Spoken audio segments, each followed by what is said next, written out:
With the new administration coming into power, what's looking to happen is a change in the status quo, right? That's what the American people were looking for when they voted in Donald Trump. And that change to status quo is on a number of things, not just how the government is run, but how taxes are collected, how the economy is being handled. And one of the things that we're going to talk about today specifically is Trump's tariffs, right? The good, the bad, and what this means for you.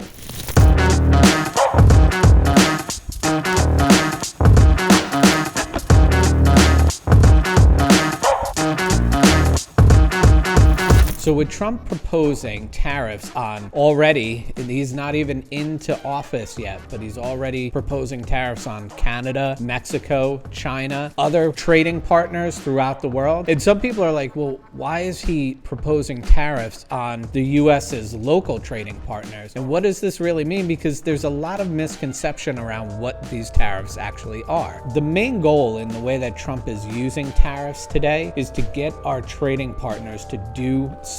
He's trying to incentivize them to do certain things that we want. So for instance, with Mexico, what Trump has already proposed is said, look, across the board on anything you import into this country, I'm going to put a 25% tariff on it. And what he's saying is, I'm going to do this unless you're able to do X, Y, and Z. And the X, Y, and Z is really to stop the flow of fentanyl and other illegal drugs and human trafficking into our society. When it comes to Canada or China, the proposal of tariffs is really meant to fix trade imbalance and make U.S. goods more appealing for U.S. consumers versus cheap goods through countries like China or Canada. Now, when it comes to working with a country like China, the challenge that we have in the U.S. is China produces so much of the goods that the U.S. consumes. And so there's an imbalance in trade where we're buying way more from them than they're buying from us. And it's also pushing down or moving out manufacturing from the U.S. because Chinese goods are so cheap that are coming in. So the idea with those tariffs are to make those goods less appealing so more people will buy U.S. goods, bringing more manufacturing back on shore and raising wages and standards of living for U.S. laborers versus China, who's using a lot of times slave labor to produce these cheap goods. So when we get into how that could affect everyday goods, well, here's the challenge with tariffs. The tariffs aren't actually paid by the country, they're paid by the importer. So when you import a good, you have to pay that tariff. That tariff money goes to the US government, but generally the cost would be passed through to the consumer. So there could be a rise in consumer pricing based on tariffs. But we got to look at what's actually being done here, right? Are the tariffs being used to get somebody to do something, right? Are they getting them to stop illegal drugs coming into the country? Well, that's different, right? And if the person or the country agrees to do what we want them to do, well, then the tariff won't be imposed. So there will be no change. So it's a good bargaining tool, I think, in the overall idea for foreign policy. The other upside to it from a local standpoint is if local goods that are being produced are now on par or the same price as these foreign goods, more people will be incentivized to buy US goods. And by doing that, you'll be able to bring more manufacturing here at home. Has so many other benefits, because when we think of national security, you don't think about manufacturing, but what about all these countries that are providing us steel, providing us pharmaceuticals? What happens if we go to war with a country that's providing these things? Do we think they're going to keep providing them? So having manufacturing here in the US, not only does it help give jobs for US citizens, but it also brings more security to the country because we're manufacturing our own goods. Another effect of this, right, and it may not come directly from the tariffs, but if we're able to bring more manufacturing onshore, think about what happened during the COVID-19 pandemic, right? Supply chain disruption all over the place. And that was some of the blame for inflationary cost, right? When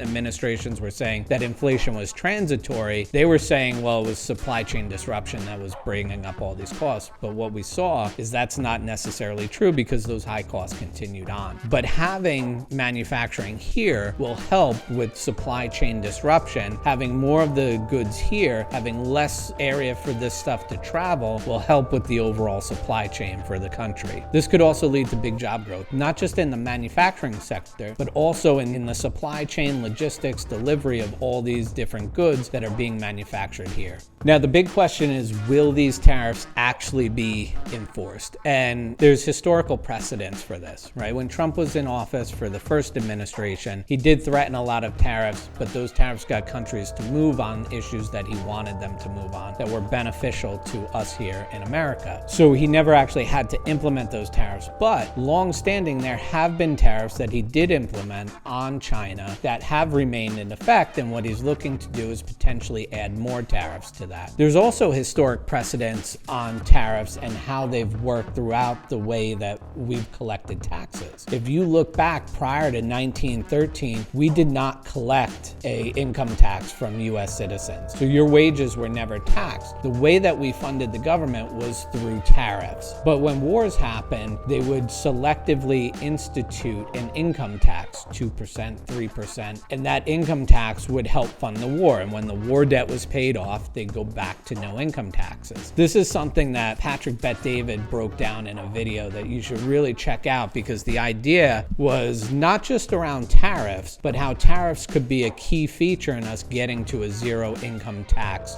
world. The things you want to prepare for as a consumer is a cost of goods increase, right? Because a tariff, like we talked about, is paid by the importer. That importer is going to push that cost onto the consumer. So short term, you may see a rise in overall cost of goods. But if this brings this on par with cost of US goods, what we may see is a rise in wages and a rise in jobs and job growth throughout all different sectors of the economy. But as a consumer, that's what you want to be aware of and start preparing for. As a business owner and an investor, what you want to do is start to look at diversification in and amongst different asset classes, because you don't want to get caught in a asset class that is heavily determined on trade and trade tensions, because this could be a more drawn out war of tariffs, and that's kind of the bad side to imposing tariffs, is it could cause an escalation of tariffs across the board from both countries. And so US goods that may be going to other countries may be getting unfairly tariffed. Now, if you're finding value in this video, really appreciate if you like it, share it with others that you think would also find value. And what you want to look out for, or really start to think about, is that these tariffs, and no matter what the administration actually ends up doing, there will be changes in the overall economy. Some of those things will be good, right? There will be sectors where they really see growth. There will be other areas where it's bad, because we will see rise in cost in certain goods. These are the things that you want to be aware of. And if you're looking at your own income, right, the money coming in, the money going out, and you want to get a better view or a handle on where things are at and where you think they're going, click in the description box below, set a time with one of the advisors here at Epic, and we'll walk you through our success process, help you get a real understanding of the cash flow that you have coming in, the areas that you may be exposed to, and the things that you can do to better prepare yourself for the future.